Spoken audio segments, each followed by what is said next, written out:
The October morning in 2024 hung heavy over Laurel County, Tennessee, where the sky pressed down like a slab of slate, casting a pall across the weathered brick of the Franklin courthouse. Inside, the air was stale, thick with the scent of old wood polish and bitter coffee, the fluorescent lights buzzing like trapped flies.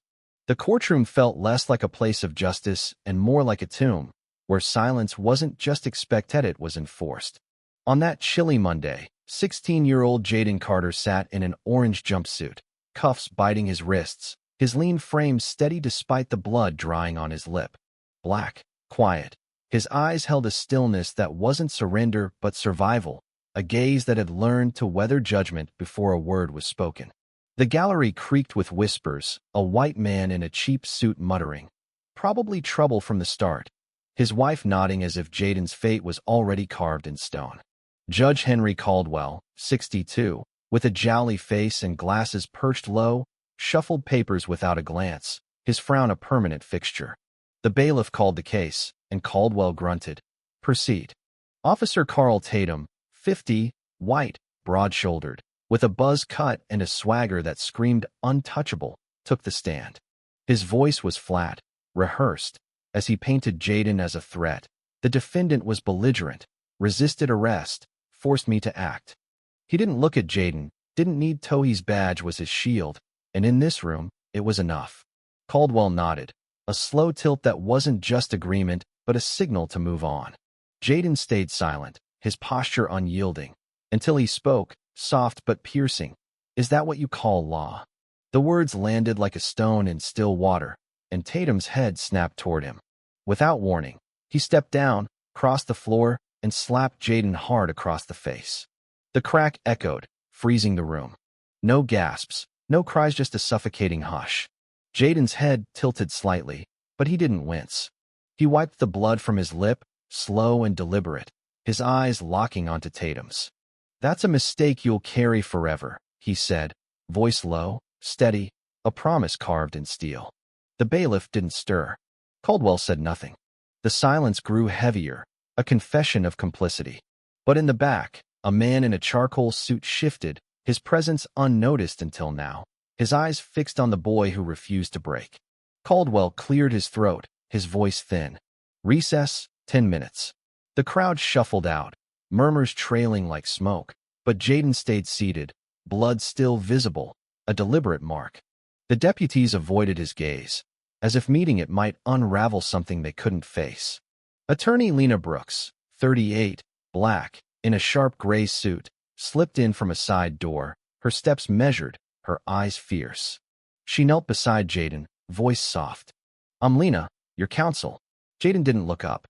"Names don't matter here," he said, flat, weary. Lena's brow lifted, catching not defiance but wisdom. "Maybe not to them, but I'd like yours." A pause, then, "Jaden Carter." Her pen scratched, but her eyes caught a glint of thin chain under his jumpsuit, engraved with Carter, FBI field.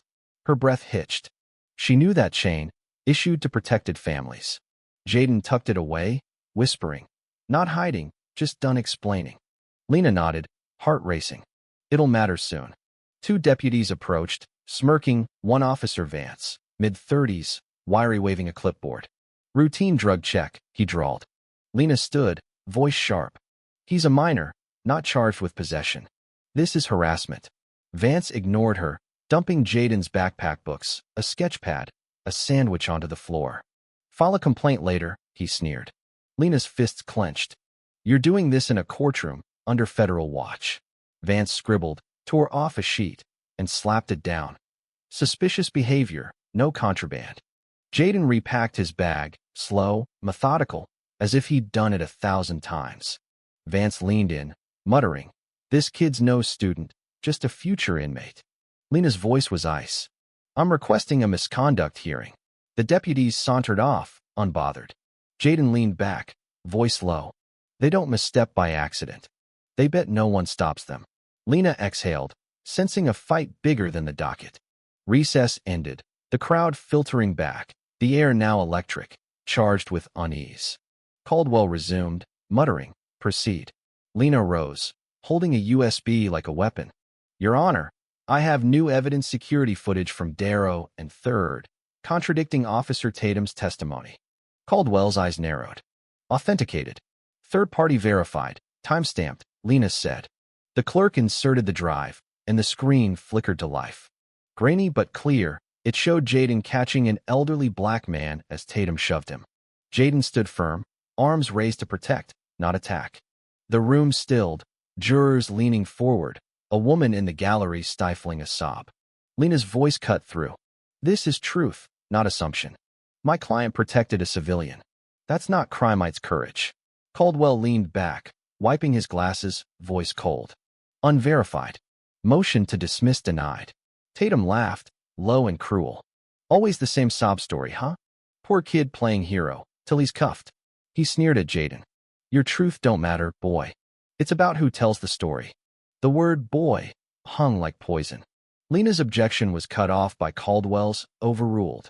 But Jaden spoke, voice steady, eyes on Caldwell. You've buried truth before, but I might be the last you try it with. The room didn't gasp, it listened. Jaden's silence now a mirror reflecting their shame. Phones lit up, recording, defying Caldwell's gavel. Then, from the back, a man stood, his dark suit blending into the shadows until he moved. Not fast, not slow, but with a gravity that turned every head. He stepped into the aisle, silent, and Judge Caldwell's voice faltered.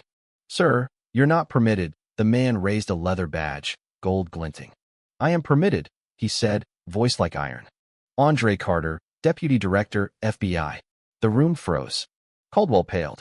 Tatum stiffened, his smirk gone. This is a state matter, Caldwell stammered. Andre's gaze was steel. Not anymore. It's misconduct, perjury, obstruction. He faced Caldwell. I'm requesting a federal evidentiary hearing for prosecutorial bias, false testimony, and judicial failure. Lena produced a second USB. This footage, FBI authenticated, shows the full context. Tatum lunged forward, voice breaking. This is a farce. Andre's tone was lethal. You made it one when you struck a child. The screen replayed the footage, sharper now, undeniable. Tatum's shove, Jaden's shield, no aggression, just a boy standing tall. Andre opened a thick folder. 3 internal affairs complaints against Tatum, all dismissed under your watch, Judge. Caldwell's hands shook. Andre's voice rose. Officer Carl Tatum, you're under arrest for falsifying records, abuse of authority, and obstruction.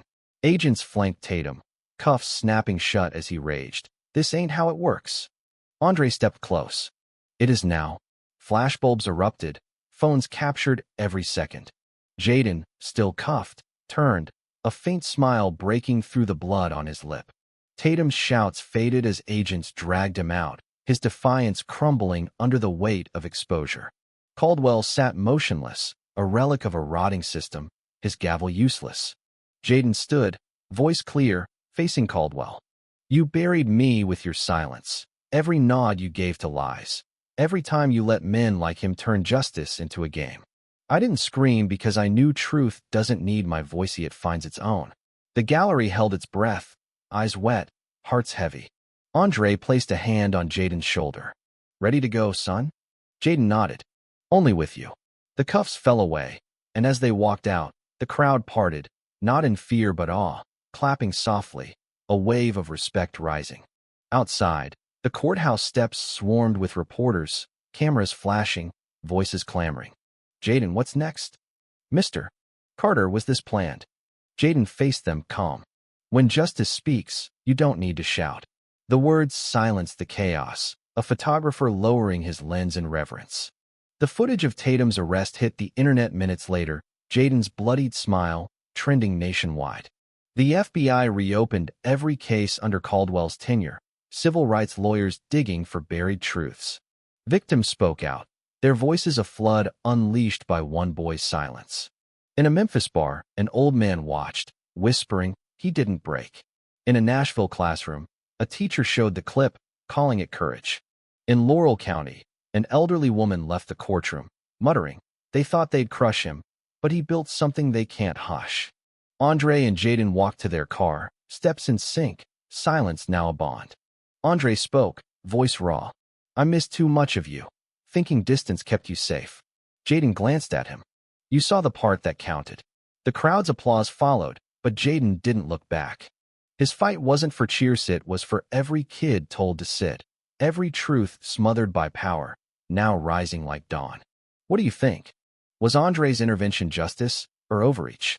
Should Jaden have spoken sooner, or was his silence his power? Can one boy's stand fix a broken system, or is it just a spark in the dark? Share your thoughts below, hit that like button, and subscribe for stories that make you question everything. /Zyartifact